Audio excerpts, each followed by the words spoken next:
La semana pasada, viendo la segunda clase, quedamos hasta la muerte del apóstol Pedro, ¿cierto? Año 67 después de Cristo, muere el apóstol Pedro, que es, digamos, y como dijimos ahí, el apóstol, podríamos decir, más importante de la era apostólica para los judíos. Quizás podríamos ponerlo juntamente con el apóstol Pablo en su nivel de importancia. Pero el apóstol Pedro fue el líder de los apóstoles, ¿cierto? Una vez que Cristo se fue. ¿Ya? Esto es lo que vimos la semana pasada, así que esto está en los apuntes de la semana pasada. De aquí partimos entonces. Año 68, juntamente después de la muerte del apóstol Pedro, que fue el año 67, al año siguiente muere y es, digamos, también asesinado el apóstol Pablo. Año 68 después de Cristo. La tradición dice entonces que fue ejecutado por el César, en este caso Nerón. Recordamos que la semana pasada vimos que desde el año 64 Nerón incendia, ¿cierto?, Roma y comienza a tomar a los cristianos como chivo expiatorio y empieza una persecución a los cristianos. Fue el primer gran perseguidor de la iglesia, el César Nerón. Y mata ya bajo su, gobierno, muere el apóstol Pedro y hoy día también, o sea, el año 68, también ejecutan al apóstol Pablo, ¿cierto? Pablo, como era ciudadano romano, es asesinado por decapitación. Recordamos lo que es eso, ahí la imagen igual es un poco fuerte, pero muestra efectivamente la ejecución por decapitación. ¿Ya? Como nosotros estamos estudiando, ¿cierto?, en el libro de los Hechos, hemos terminado el capítulo 26, vamos a introducirnos al 27. Hemos visto los últimos años del ministerio del apóstol Pablo, cuando éste estaba en Cesarea siendo juzgado, y donde él apela al César, ¿cierto? Apela a ir a ser juzgado, ¿cierto?, a Roma. En los últimos capítulos del libro de los Hechos, vemos que Pablo finalmente llega a Roma. Y algunos postulan que llegando a Roma, finalmente, y esto es una de las teorías que hay respecto a su muerte, algunos por un lado dicen que llega a Roma y es ejecutado, otros dicen que llega a Roma, es liberado, pero que al tiempo después, aproximadamente 2 años después, es entregado por los mismos cristianos. Y ustedes podrían decir, ¿cómo por los mismos cristianos? Bueno, nosotros sabemos que desde el principio, hermanos, los cristianos se dividieron en 2 grandes facciones, podríamos decir. ¿Cierto? Podríamos decir los cristianos judaizantes, ¿cierto? Y los cristianos, podríamos decir, gentiles. Fueron 2 grupos de cristianos que lamentablemente tuvieron muchas contiendas, muchas disensiones.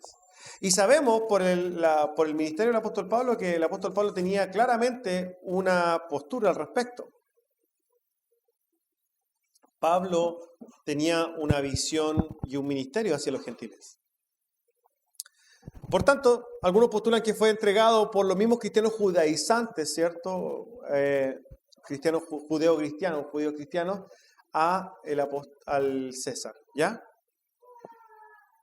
Como dice ahí, ¿cierto? En este tiempo ya el apóstol Pablo había escrito sus cartas a Timoteo, a Tito. Finalmente entendemos que antes de su muerte debe haber escrito todas sus cartas, ¿cierto?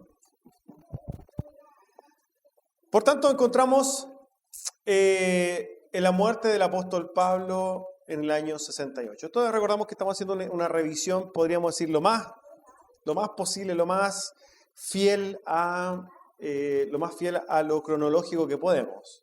Según lo que también postula la tradición, porque finalmente estas fechas pueden tener algunas variaciones. ¿Ya?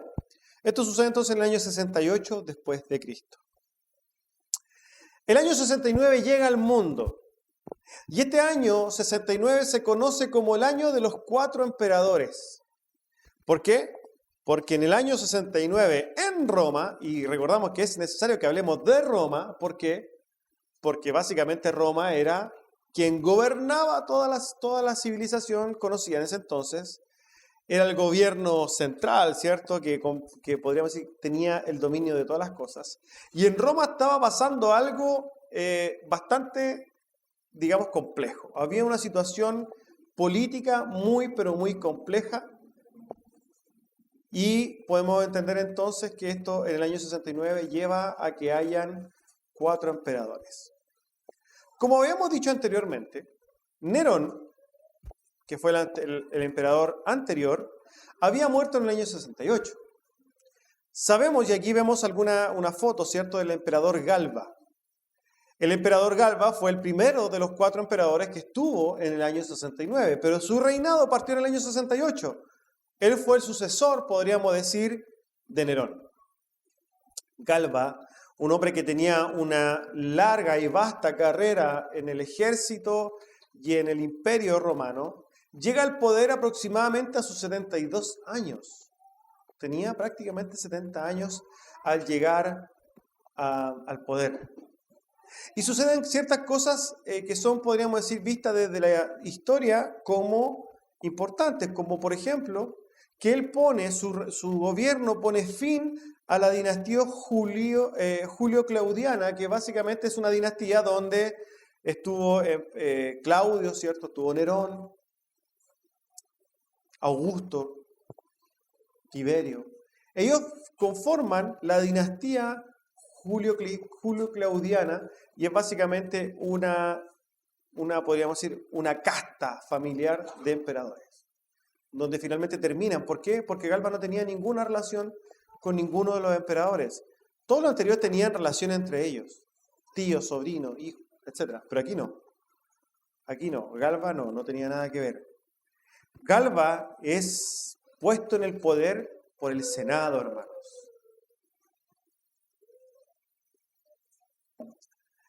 ¿Qué pasa con Galba? Podríamos decir que un hombre de tal edad, con mucha sabiduría, iba a moverse hábilmente, ¿cierto? Ya siendo emperador de Roma. Pero Galba tenía un problema, según esto es lo que dicen las crónicas, ¿cierto? Lo que dice la tradición y la historia. Galba tenía un problema y es que era abregado, como se dice en Chile. Era marrete, era tacaño. Claro. Y fíjense que en el Imperio Romano importaba mucho ser protegido por las legiones pretorianas, ¿cierto? Por las legiones romanas. Si tú no estabas, digamos, tenías bien comprado algo bien a los militares, ¿cierto? Al ejército, entonces muy probablemente ibas a tener un fracaso. Y Galba cometió un error ahí, porque pues, dice la tradición que él llegó al poder y le quitó los bonos, los pagos que les tenían prometido a los pretorianos, no se los pagó, los dejó sin dinero. Y por tanto, ¿qué generó? Un grave problema de sublevación de las Fuerzas Armadas de Roma. Finalmente, hermanos, vamos a ver que lo va a suceder a él otro emperador que se llama Otón y que irónicamente llevó a Galba al poder, lo ayudó, era su amigo, pero que sufrió una especie de traición de parte de Galba. Galba en este mismo ejercicio de su poder traiciona a Otón y lo saca de un puesto X y finalmente lo que sucede es que una gran parte de los pretorianos se va a ir con Otón. Y fíjense que lo que va a suceder es que en el campamento de los pretorianos van a reconocer a Otón, el siguiente emperador, como emperador de Roma. También había otro problema, y es que en la región germánica, ¿cierto? Una región germánica, que básicamente es lo que nosotros podríamos decir que es donde está Alemania hoy día. Otra facción, las legiones germánicas, levantan a otro hombre como emperador. Y ese hombre, ¿cierto? Finalmente también va a llegar a ser emperador. Levantan a Vitelio.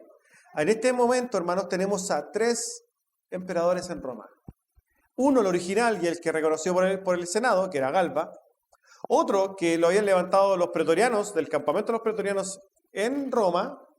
Y otro que las legiones de Germania habían levantado, que era Vitelio, habían 3. ¿Y cómo se solucionan las cosas a los romanos? A guerra, ¿no? ¿Qué sucede? Galba muere por los pretorianos, ¿cierto?, que estaban con Otón. Y dice la historia que este hombre lo matan, lo asesinan, ¿cierto? Y derechamente lo parten y su cabeza la llevan por todo Roma, porque finalmente lo matan, ¿cierto? ¿Qué sucede en el año mismo 69? Entonces llega al poder el emperador Otón, ex amigo de Galba, y que había entonces tomado y había sido levantado por los pretorianos como el emperador. Otón llega entonces al poder a mediados de enero y está ahí en el poder hasta mediados de abril. Él fue emperador, hermanos, solamente por 3 meses, 91 días. Duró súper poco. ¿Y por qué duró súper poco? ¿Por qué? Porque Otón, como sabe que Vitelio venía a tomarse el poder a Roma, y como sabía que Vitelio tenía las fuerzas más poderosas y que no tenía nada que hacer con Vitelio, si venía lo iba a derrotar, lo que sucede es que Otón manda, ¿cierto?, dicen las crónicas que manda a mujeres vírgenes para ofrecérsela a Vitelio, porque Vitelio era un hombre totalmente depravado, ¿cierto? Era un hombre que era lujurioso. Y lo manda de alguna manera para premiarlo y prometerle que él iba a ser el sucesor. Pero Vitelio, como ya dijo, yo tengo las legiones más poderosas, me importa un maní y yo voy a ir igual, rechazó la oferta y finalmente se encuentran en una guerra, ¿cierto?, a las afueras de Roma, y finalmente en batalla Otón se suicida. Él dice, mejor que muera uno a que mueran todos, y finalmente él se suicida y Vitelio ya no tiene contrincantes. Vitelio en Roma se queda solo y finalmente llega a apoderarse del imperio a Roma. Este es Vitelio. Podemos ver ya sus excesos en su cara, ¿no? Glotonería, ¿cierto? Lujuria, etc. Vitelio entonces, en el mismo año 69, llega al poder después de derrotar a Otón en abril del año 69. Y él gobierna más o menos 8 meses. Como dice ahí, fue reconocido por su glotonería, su lujuria y su crueldad. Y finalmente, cuando él llega a Roma, no pierde tiempo, se empieza a dar la vida del oso. Empieza con fiestas, me imagino, orgías, gastando dinero innecesariamente, y finalmente lo que sucede es que la economía romana empieza a decaer. Había un descontento generalizado en el imperio, hermanos. Y era tal el descontento, y finalmente podemos ver que esto llega a oídos de alguien que nosotros ya conocemos, que ya hemos oído. El general de las legiones que estaban en la región de Judea. Recordamos que nosotros vimos que en el año 70, ¿cierto? Ya lo vimos esto, lo adelantamos un poquito. En el año 70 se destruye Jerusalén. ¿Bajo quién se destruye? Bajo Tito. ¿Pero quién estaba a cargo de esas legiones antes? Su papá, Vespasiano. ¿Y Vespasiano por qué deja a Tito? Porque había un problema en Roma. ¿Cuál era el problema en Roma? Se llamaba Vitelio el problema. Entonces Vespasiano le dice a Tito, Tito, te encargo a ti la región de Judea, te encargo a Jerusalén, y yo voy a ir a sacar del poder a Vitelio. Las regiones entonces desde Judea fueron los ejércitos. Vitelio pasó a buscar Vespasiano pasó a buscar ejércitos a África, y finalmente llega a Roma para pelear con Vitelio y termina matándolo y termina llegando al poder Vespasiano.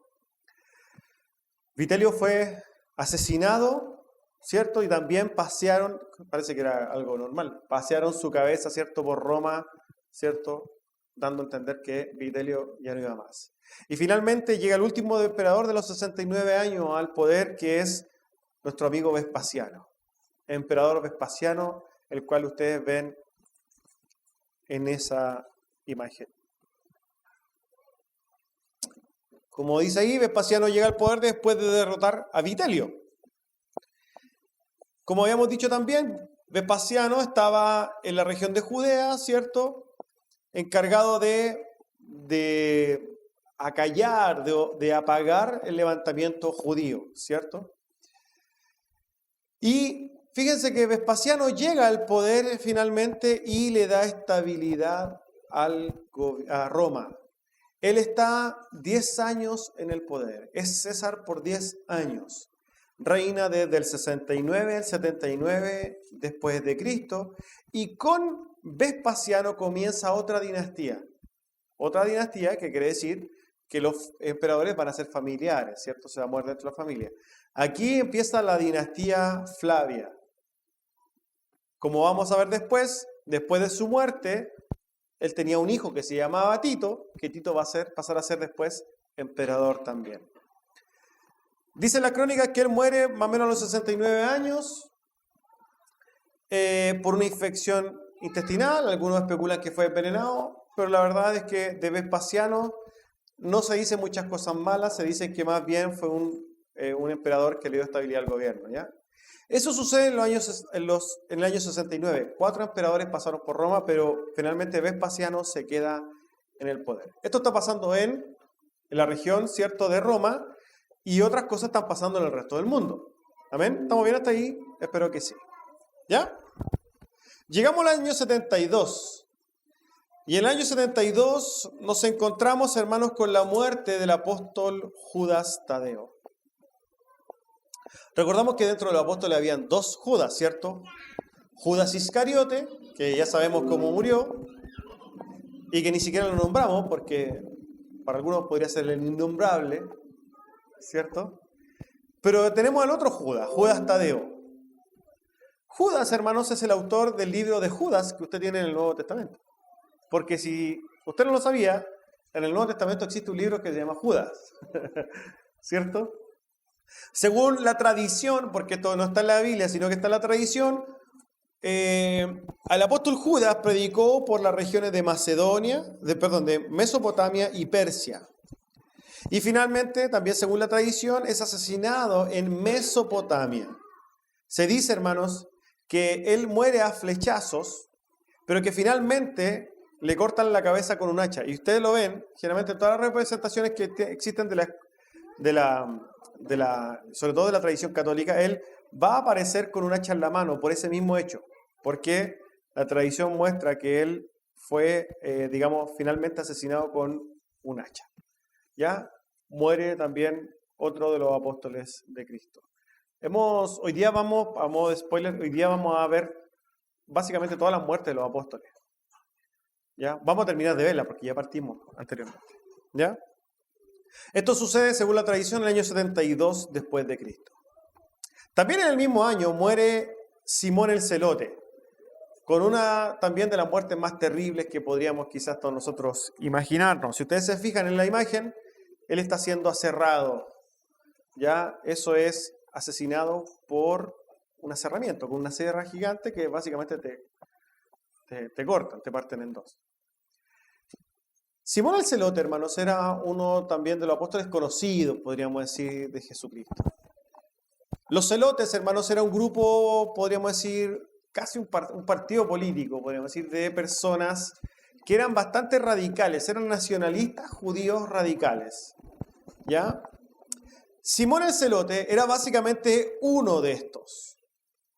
Y como nosotros podemos ver, algunos han visto historias, ¿cierto?, de la Biblia y del tiempo de Jesús con los apóstoles, él estaba totalmente en contra de todo lo que tuviera algún olor, ¿cierto?, a extranjero, y cómo se indignaba de cómo los israelitas eran subyugados por los extranjeros. Por tanto, es muy probable que haya tenido muchos problemas con Mateo, que era un recaudador de impuestos, ¿no? Déjeme un momentito. Eso ya te lo para allá. Llévatelo para allá. Eso, gracias. La tradición dice que él predicó en Egipto, Persia e Inglaterra, incluso llegó. Y como vemos ahí, hermanos, él fue, según la tradición, aserrado, ¿cierto?, en Persia. Derechamente también cuando usted ve figuras de San Simón en la tradición católica, muchas veces también lo van a ver proyectado con una sierra o con una sierra en la mano, que hace alusión a su muerte, ¿ya? Esto fue en el año 72 después de Cristo. También vamos a ver la muerte, ¿cierto?, del hermano de Santiago, Santiago el Menor, apóstol Santiago el Menor, que sin data, no tiene fecha, no hay fecha en la tradición, no se aventura con una fecha de la muerte.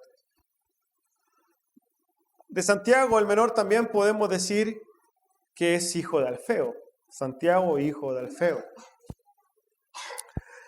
Fíjense que Santiago el Menor, si se caracteriza algo, Santiago el Menor era de que era un hombre de muy bajo perfil. Derechamente aparece como llamado por Jesucristo, pero no hay intervenciones de él en los evangelios, como siempre en las sombras. Se tiende a confundir a Santiago el Menor con Santiago el Justo. Santiago el Justo es Santiago el hermano de Jesús. Algunos, sí, Jacobo, tienden a confundirlos, pero la verdad que son diferentes. Existe Santiago el Menor el apóstol y Santiago el Justo, hermano de Jesús. O Jacobo el Menor y Jacobo el Justo. Recordemos que Santiago es lo mismo que Jacobo. Como dice ahí algunas tesis y algunas posturas de la tradición, dicen que él murió a golpes de garrote. No se sabe dónde predicó, ni se sabe tampoco de la fecha de su muerte, pero sí sabemos que el apóstol murió como mártir. Eso es lo que está claro. Sin fecha también encontramos la muerte del apóstol Tomás, conocido como el Dídimo. Tomás, ¿cierto?, es recordado como el apóstol incrédulo, ¿cierto? Es recordado Tomás por el incrédulo. Muchos dicen, yo soy como el apóstol Tomás, soy incrédulo, ver para creer, porque lo dijo, ¿cierto? O lo parafrasean de Tomás. También Tomás es conocido como el Dídimo, que básicamente significa mellizo, a pesar de que nunca se conoce al mellizo de Tomás. Existe un libro, hermanos, apócrifo, bien conocido, de los hechos de Tomás, pero que es apócrifo, ¿cierto? La tradición ubica a Tomás predicando en Partia, Persia e India.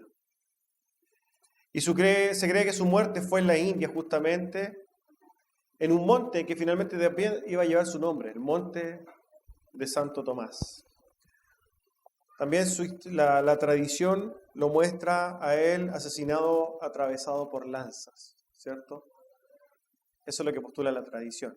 Tampoco hay fecha, hermanos, de la muerte, no hay fecha clara, ni tampoco la tradición postula una fecha clara de la muerte del apóstol Tomás. También encontramos otra de las muertes más crueles que podemos ver, hermanos, de un apóstol. La muerte del apóstol Bartolomé o Natanael. Natanael era conocido porque era el varón que estaba debajo de la higuera, ¿cierto? Y que el Señor lo vio antes. Natanael, según la tradición, era muy, pero muy cercano a Andrés. Y algunos postulan que salieron muy juntos a predicar. La tradición postula que predicó en India, Mesopotamia, Persia, Egipto y Armenia. Finalmente, en Armenia, la gran mayoría de la tradición, se apunta más que el mismo Armenia fue donde murió, donde dicen que fue crucificado y desollado vivo, que es básicamente morir, que te saquen la piel, digamos, que te quite la piel, eso es desollarlo. Le quitaron la piel para luego crucificarlo, eso es lo que dicen, una muerte terrible, ¿no? Tampoco hay data de la fecha del apóstol Bartolomé. Y llegamos finalmente al año 79. En el año 79 algo estaba pasando en el mundo y hubo un acontecimiento que se conoce como un acontecimiento derechamente mundial. En este tiempo, hermanos, estaban los últimos días del reinado del emperador Vespasiano. Y es algo que quizás ustedes han escuchado alguna vez. La erupción del Vesubio en el año 79 después de Cristo. Hermanos, esta erupción podríamos decir que es una de las erupciones más importantes o más famosas de la historia de la humanidad.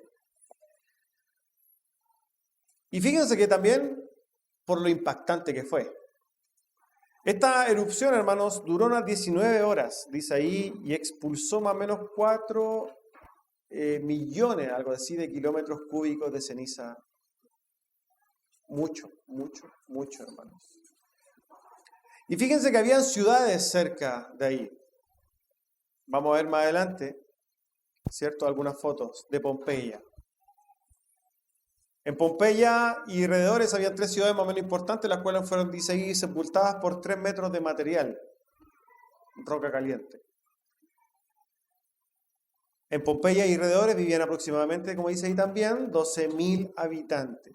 Y fíjense que para los habitantes era algo quizás inesperada la erupción, porque según algunos dicen, este volcán llevaba en inactividad miles de años, muchos años. Por tanto, ellos estaban confiados en ese lugar. Recordemos que cerca de los volcanes la tierra es más fértil, entonces ellos estaban felices. Pero, y muy probablemente ellos ni siquiera sabían que era un volcán. Ahora bien, la erupción y con la rapidez que se propagó no dejó escapar a nadie y esas personas todas murieron en ese lugar. Es tanto así, hermanos, que vamos a ver más adelante, en esta imagen, que muchas de las personas estaban en sus actividades domésticas cuando vino esto y quedaron de alguna manera petrificadas, quedaron momificadas, podríamos decir, quedaron tal como estaban. Hay muchas más fotos de estas que quizás no dan el contexto. Estas fotos son reales, hermanos, son de Pompeya. Derechamente, usted puede ir a Pompeya hoy día y ver muchos de estos cadáveres que están ahí. ¿Por qué? Porque es parte de... están ahí, no lo han sacado, usted los puede ir a ver. Esto está en Italia. Usted podría, cuando quiera ir, vaya a Pompeya y puede ver estas figuras y muchas más. Hay algunas que muestran efectivamente cómo ellos estaban en una situación totalmente doméstica. ¿Cierto? Y que finalmente quedan ahí. Ustedes pueden ver, hermanos, miren cómo están. Mujeres, hombres y niños quedaron ahí sepultados en un momento. Fíjense que hay uno que está como orando, ¿cierto? Hay uno que está como rozando. Pero así fue algo tremendo. Esta fue la erupción del Vesubio, hermanos, en el año 79 después de Cristo. Año 79 después de Cristo. Recordemos que esto es no solamente historia del cristianismo, pero que también tenemos que ir viendo cómo se va dando la historia misma de las cosas, los eventos, ¿no? Esto es en el año 79 entonces. Justamente en este año, como habíamos dicho, muere el emperador Tito. El emperador Vespasiano, que era padre del emperador Tito. Tito, ¿cierto?, va a reinar, va a llegar al poder, más o menos a la edad de 40 años. Pero llama mucho la atención que reinó muy poco, hermano. Estuvo prácticamente 3 años en el poder. Y fíjense que de Tito se dicen muchas cosas. Se dice que antes de llegar al poder era un hombre insoportable, repudiado totalmente. Pero que cuando llega al trono sufre una transformación importantísima y se transforma en alguien sumamente popular, amado, querido. Nosotros conocemos a Tito porque hablamos de él cuando él lideró, ¿cierto?, la destrucción de Jerusalén, del templo y todas estas cosas. Pero llama la atención que un hombre, cierto, que ya creciendo bajo hijo del emperador con todo el poder, llegue al poder y se transforme de una manera positiva. Generalmente la gente mala, ya teniendo poder, se transforma más mala, ¿cierto? Aquí no. Aquí Tito se transformó para bien y esto es algo bastante raro.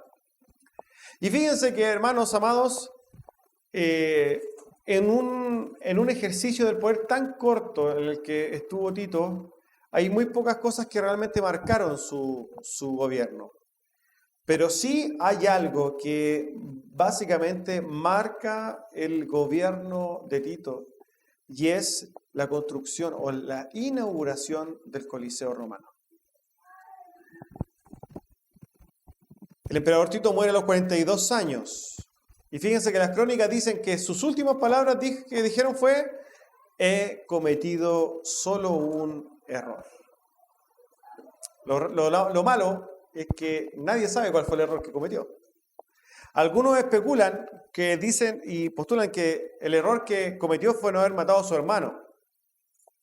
Porque algunas crónicas dicen que fue su propio hermano que él lo envenenó.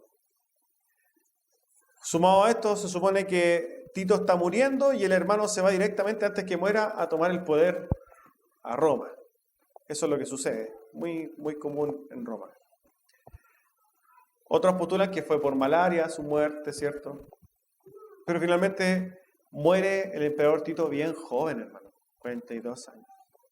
Pero como hemos dicho, el emperador Tito hizo algo que básicamente va a marcar su gobierno, una huella, ¿cierto? Y es la inauguración del Coliseo romano. Como lo ven ustedes ahí, fue hecho inicialmente. Generalmente ustedes ven las fotos del Coliseo hoy día y tiene una parte resquebrajada, ¿cierto? Que le falta un pedazo. Eso es porque con el tiempo se ha sufrido algunos derrumbes y cosas así.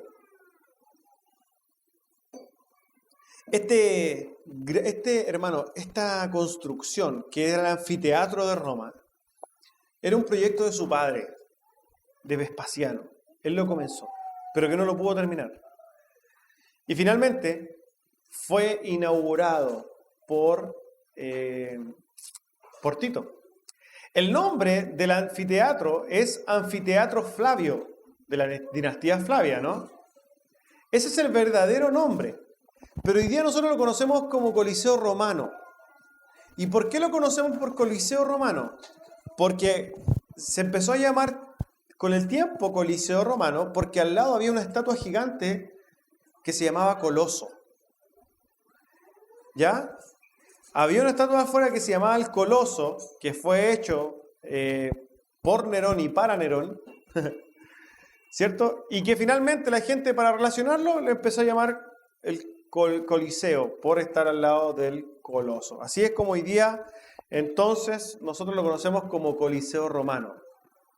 Que hoy día también puede ser, se puede ir a ver a Roma. Gente que ha estado ahí dice que la sensación que vive es muy extraña.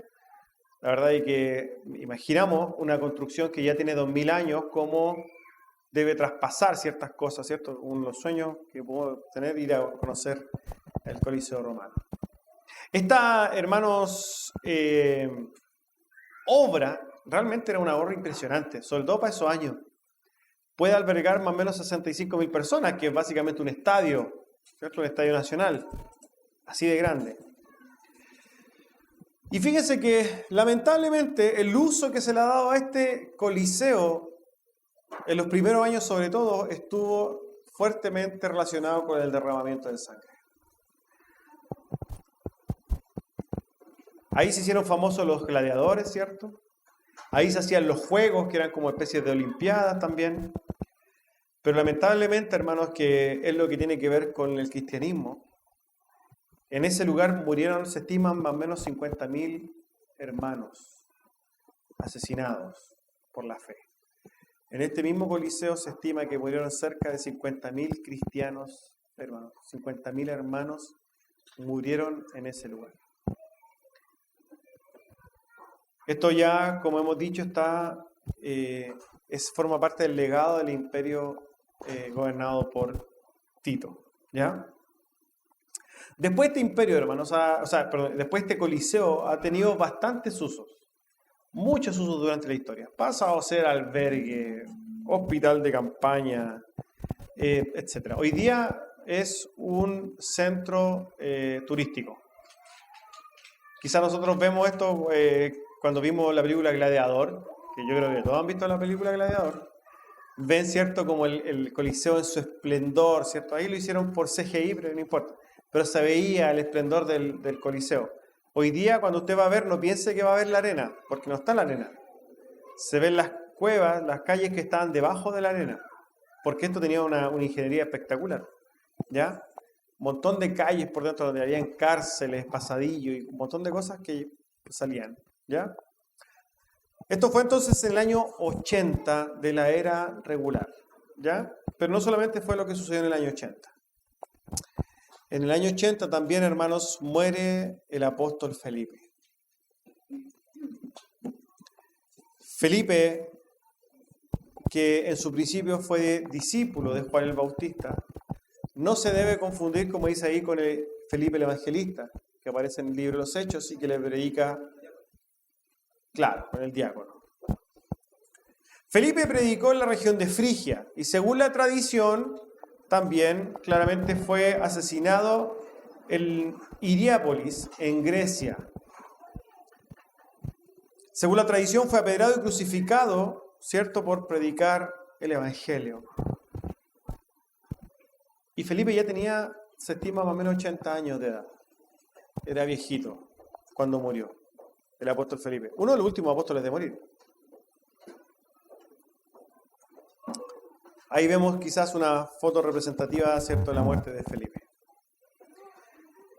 Eso es, hermanos, lo que sucede hasta el año 80 de la era primitiva del cristianismo.